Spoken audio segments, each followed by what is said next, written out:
6 p.m., followed by coverage of the LPGA State Farm Classic at 6:30. Eric and Craig, back to you. All right, Holly Saunders giving us the update, and there he is, DL3, one of the good guys in the game of golf, major champion, Ryder Cup captain, 20 PGA Tour wins. You know what? He's won in a lot of warm weather areas. You got Hilton Head, you got Greensboro, New Orleans, the old Buick Challenge, Orlando. He's the perfect guy for the South. He's a perfect guy for a lot of things, including being the Ryder Cup captain, so we welcome him back in. Has been with us before, and let's start with what you're doing in Caddie for Love. This is an opportunity for someone to actually loop for you coming up, and they can just send in a little essay, 100 words or less, enter in online, and potentially get really a thrill of a lifetime. Yeah, it's a great program that McGladrey's put together for our tournament, the McGladrey Classic this October at Sea Island. And some lucky fan gets to come to Sea Island and stay at the Cloister Hotel and caddy for me and the Pro-Am. So it's going to be a lot of fun, and give my caddy a day off. Do you throw clubs? I mean, is that something that somebody should be nervous about, Davis? Or are you going to make it difficult on them? Would they get to do all the yardages? Could they hand you a club, or are you going to call all the shots? No, they can pick every club they want. It's a practice round for me, so it's always good to experiment off some of those holes, see if you can hit a driver. But the main thing is they just got to hope, like my brother Mark always hoped, that it doesn't rain, because caddying in the rain is the worst day ever. So they just better hope for good weather. You know what? I can tell you that that's absolutely true. I had the chance to caddy in Orlando for my good buddy Jay Williamson, and it poured. I mean poured, and I spent the entire day up with the umbrella, down with the umbrella, the towels, the whole thing, and very flustered. Unbelievable. Yeah. It's the caddy. Everybody thinks, well, that'd be great to be a caddy on the tour, and it is great at Hilton Head on a flat course on a nice day. But you get a hilly golf course, and then it starts raining, and you got 4 towels and a bunch of gloves and rain suits. It gets tough, and I feel for those guys when they're out there all day in the rain. It's not an easy job. You got a lot going on. You got the Ryder Cup coming up. You have new ventures going on in Sea Island. This little golf career that we can put to the side for a minute that you're doing pretty well at. But I understand that the new shop at Sea Island is really the hot spot for everybody there, and that we were almost and pretty close to getting you to in a very unusual circumstance where you were going to do this particular interview from. Well, I was thinking I was going to get to do the interview from the beach club over at Sea Island. Our new paddle and putt shop is open, and we got a bunch of people out paddling. And Scott Reed, our tournament director, wants me to take him before I get out of town again.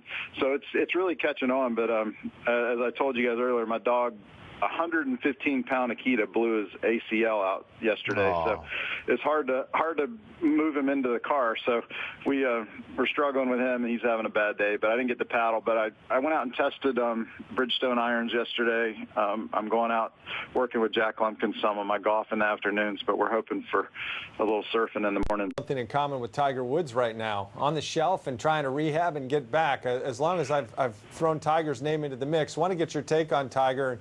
It wasn't all that long ago that the current President's Cup captain, your buddy Fred Couples, said that if Tiger was healthy, he'd be a lock to be on his team. I know you're probably thinking ahead to the Ryder Cup and the importance of getting Tiger back to full health. What's your take on Tiger's situation right now? Well, I got asked a lot last week when they were speculating whether he would play in the Open or not. As a friend, we just want him to get healthy. And if he can get healthy, he's going to play well. We know that. We saw that at the Masters. Everybody said, well, Tiger didn't win the Masters. Yeah, but he hadn't played a whole lot of rounds of golf in the last year and a half, and he played very well, and he was right there, a couple lip outs, or he would have had a chance to win. So I think if he can just get healthy, he's going to make Fred's team. If he gets healthy, he's going to make my team. And we just want him healthy, and then he'll be in good shape. And I know that's his focus right now. Can you see any scenario where Tiger Woods is healthy and he's not on your team? I would doubt it. I mean, certainly, he proved that for Corey's team, that even with half as many starts as everybody else, he was right there on the bubble and making the team. I think if he gets enough starts, he's going to make it on points. If he doesn't, he's going to be real close. And, it's all about his knee. It's all about if he can get himself where he can. We proved it at the U.S. Open a few years ago against Rocco. If he can limp around the course, he can still win. So if he can get healthy, I think he's going to be a force to deal with again. I want to ask you about Congressional Country Club as a site for the U.S. Open next week. That's where we're going to be. It's obviously got a lot of history to it.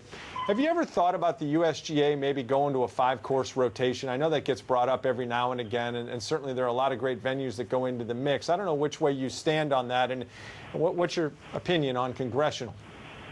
Well, I think it's nice to move the U.S. Open around the country. I mean, certainly, we're at Pebble Beach, and that's, an iconic course. And then you've got so many other great courses that they've been to in the past that people, you want to see the next generation play at Shinnecock or, play the courses that U.S. Opens have been won on in the past. So I like moving it around, but Congressional is a great course for U.S. Open. It's always, to me, since I started there in 1986 playing that golf course, it just looks like a U.S. Open, a big giant clubhouse with big, long, sweeping fairways, and it's a hard golf course. I think it's going to be incredibly long this year. I think the one issue they have is we have to play the longest U.S. Open every year. It just gets longer and longer. So I think it's going to be tough, a real stern test, but Congressional's always been a great place for a big tournament. Hey, Eric, I was looking at DL3's numbers. Average drive on tour right now is 287.3. DL3 still 294.1, but that puts him 38th on the PGA Tour, and he used to be top. Davis, you were top 5 for a long time. JB Holmes is now 317.2.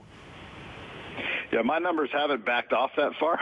It's just that everybody else is getting so long. And I was out hitting balls on the range yesterday, and, Drew Love and Lucas Glover and Brian Harmon are all hitting it just as far as me. And everybody on the driving range hits the ball a long way now. And it's just getting harder and harder. I played with JB at Charlotte, and I was really driving the ball well and had a good week, and he was flying it by me. He was hitting it 40 by me.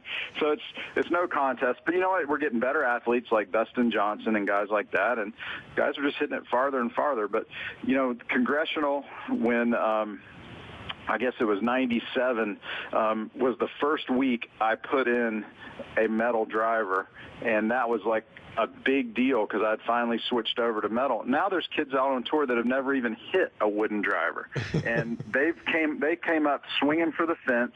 So all these kids are hitting the ball a long way, and if you're going to compete on tour, you have to have the total package now. You have to hit it at least average to long, and then you have to be able to chip and putt and have a good head on your shoulders and all those things. So length is just part of it now, and everybody's got it. How about a quick word or two on the McGladrey Classic coming up and where we are, just to kind of recap and come full circle on this? Well, we're excited about this year. We had a great first year, as you guys were a big part of that. We had a great start.